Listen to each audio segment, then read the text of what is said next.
Assalamualaikum warahmatullahi wabarakatuh. Ikhwatal iman, tenang jiwa, dimudahkan rizki, kemudian bisa ibadah dengan sempurna, tentu adalah dambaan setiap mukmin, setiap pribadi muslim. Oleh karena itu, maka setiap muslim sejatinya selalu berusaha untuk meraih tiga hal ini, yaitu ketenangan jiwa, kemudahan rizki, dan bisa ibadah dengan baik. Oleh karena itu ada satu hadis yang insya Allah ini merupakan satu kiat-kiat yang langsung diajarkan oleh panutan kita baginda Rasulullah Muhammad SAW kepada sahabatnya yang mulia, yaitu Mu'ad bin Jabal radhiyallahu anhu wa ardah. Kata Mu'ad bin Jabal, beliau meriwayatkan bahwa Rasulullah SAW datang di samping Mu'ad, kemudian memegang tangan Mu'ad atau menggandengnya. Seraya berkata, Ya Mu'ad, inni la uhibbuka. Ya Mu'ad, inni uhibbuka. Faqala usika la tad'anna fi duburi kulli salatin taqulu Allahumma inni ala dzikrika wa syukrika wa husni ibadatika. Artinya, kata Mu'ad, Rasul pernah menggandeng tangannya seraya berkata, wahai Mu'ad, sungguh aku mencintaimu. Dan Rasul berkata, wahai Mu'ad, aku berwasiat kepadamu, engkau jangan meninggalkan, selalu berdoa setiap selesai sholat, yaitu yang dimaksud sholat wajib atau sholat fardu. Berdoa, Allahumma inni ala dzikrika wa syukrika wa husni ibadatika.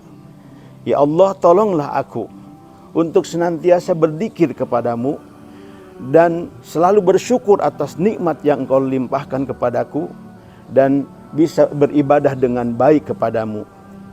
Ikhwafillah, dalam doa ini tersirat ada satu tuntunan atau kiat-kiat daripada Rasulullah SAW secara khusus kepada sahabat tercinta beliau, yaitu Mu'ad bin Jabal, dan tentunya secara umum kepada kita semua sebagai umatnya. Di dalam doa ini Rasulullah SAW mengajarkan kepada kita, ya, melalui Mu'ad bin Jabal, ada beberapa hal. Pertama, sebelum masuk kepada inti dari kandungan hadis ini, di sini ada satu pesan atau ada satu tuntunan terkait dengan masalah pendidikan atau dalam penyampaian pesan, di mana ketika Rasul ingin menyampaikan sebuah doa atau tuntunan yang tadi disebutkan dalam doanya, yaitu Allahumma inni ala dzikrika wa syukrika wa husni ibadatik. Tapi sebelumnya Mu'ad dengan bangga meriwayatkan, sebelum Rasul menyampaikan atau menuntun doa tersebut, Rasul memegang tangan Mu'ad bin Jabal seraya berkata, inni la uhibbuka. Ya Mu'ad, aku mencintaimu.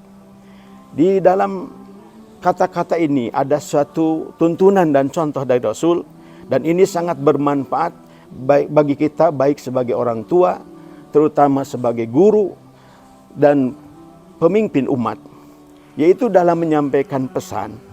Rasul membuat sebuah peragaan supaya pesan itu betul-betul diterima dengan siap dan konsentrasi dan perhatian yang penuh, yaitu dengan diawali, Ya Mu'ad, inni la uhibbuka. Wahai Mu'ad, aku mencintaimu. Dan sebelum itu Rasul pun menyentuh tangan. Ini artinya sebuah peragaan di mana Rasul ingin menyampaikan sebuah pesan. Apa hikmahnya? Hikmahnya adalah, salah satunya adalah tarkizul intibah wal ihtimam anil mustami. Rasul ingin memfokuskan perhatian dan kesungguhan dari orang yang akan mendengarkannya. Maka di situ ada sentuhan tangan. Kemudian ada pernyataan, inni la uhibbuka, sungguh aku mencintai Mu'ad. Maka dengan sentuhan ini dan perkataan yang menyentuh hati bahwa aku mencintaimu, maka Mu'ad pada waktu itu dan insya Allah siapapun yang diperlakukan dengan cara seperti ini mempunyai perhatian yang khusus dan fokus apa yang akan disampaikan oleh seorang guru. Ini sebuah pelajaran kepada kita, baik sebagai orang tua, terutama seorang pendidik, pengajar, guru, sebelum menyampaikan pesan, supaya pesan itu betul-betul diterima dengan pikiran dan hati yang fokus, maka ada sebuah peragaan, di antaranya sentuhan tangan, kemudian ada pernyataan yang bisa menyentuh hati, seolah-olah merasa paling diperhatikan muridnya atau seorang yang akan menerima pesan tersebut. Ini pelajaran berharga bagi para dunia pendidikan, bagi para pendidik atau pengajar di lembaga-lembaga pendidikan. Jadi ada peragaan sebelum menyampaikan pesan. Baru setelah orang yang diperhatikan tersebut diajarkan pesan yang dimaksud, yaitu kata Rasul, la tada'anna fi duburi kulli salatin. Jangan engkau tinggalkan setiap selesai salat fardu. Taqulu Allahumma inni ala zikrika wa syukrika wa husni ibadatika.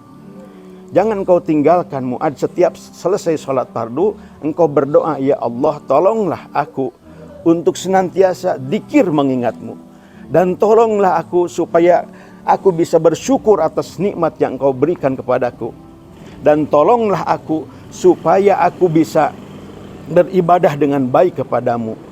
Nah, dalam 3 kata ini atau 3 rangkai kalimat dalam doa ini ada satu kiat.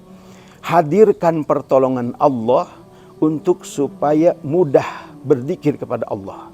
Hadirkan pertolongan Allah dengan memohon kepadanya supaya kita dimudahkan bersyukur atas nikmat yang Allah berikan.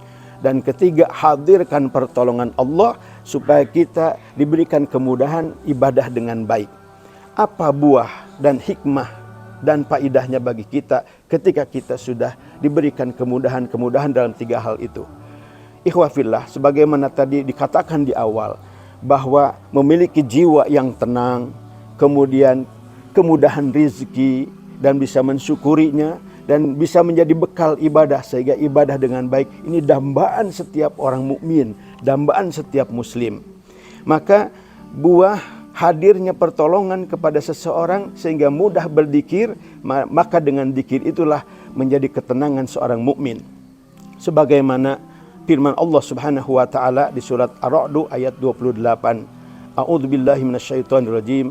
Alladzina amanu wa tatma'innu qulubuhum bidzikrillah. Ala bidzikrillah tatma'innul qulub.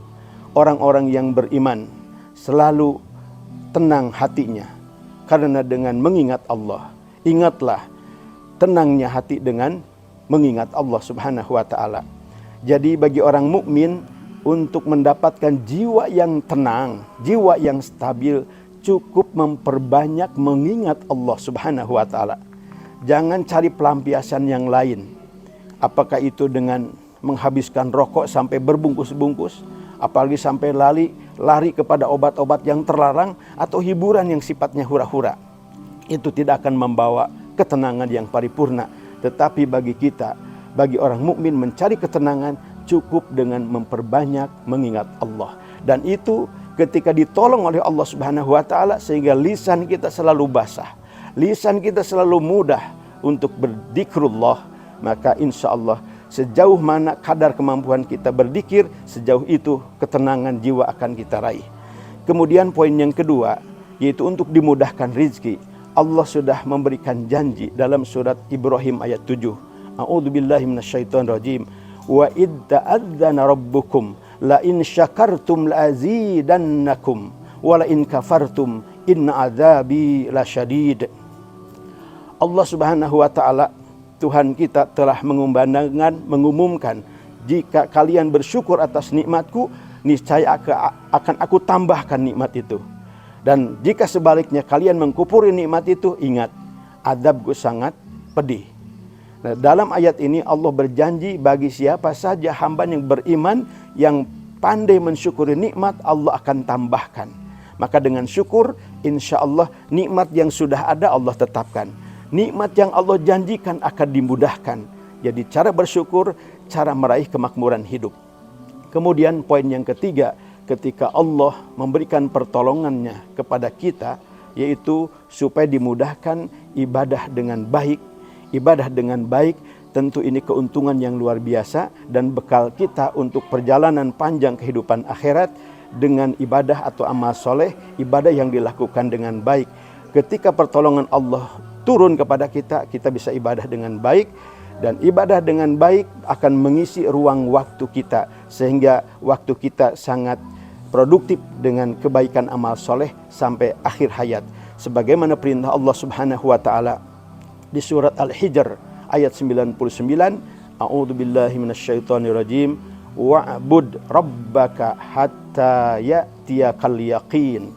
Beribadahlah kepada Tuhanmu sampai datang kematian kepadamu. Nah, dengan dimudahkan beribadah dalam kehidupan kita, sehingga sampai akhirnya kita diajal atau tiba ajal kita, kita dalam kemudahan beribadah kepada Allah Subhanahu wa Ta'ala karena pertolongan Allah Subhanahu wa Ta'ala. Demikian, semoga bermanfaat. Kurang dan lebihnya mohon maaf. Subhanakallahumma wa bihamdika asyhadu an la ilaha illa anta astaghfiruka wa atubu ilaik. Wassalamualaikum warahmatullahi wabarakatuh.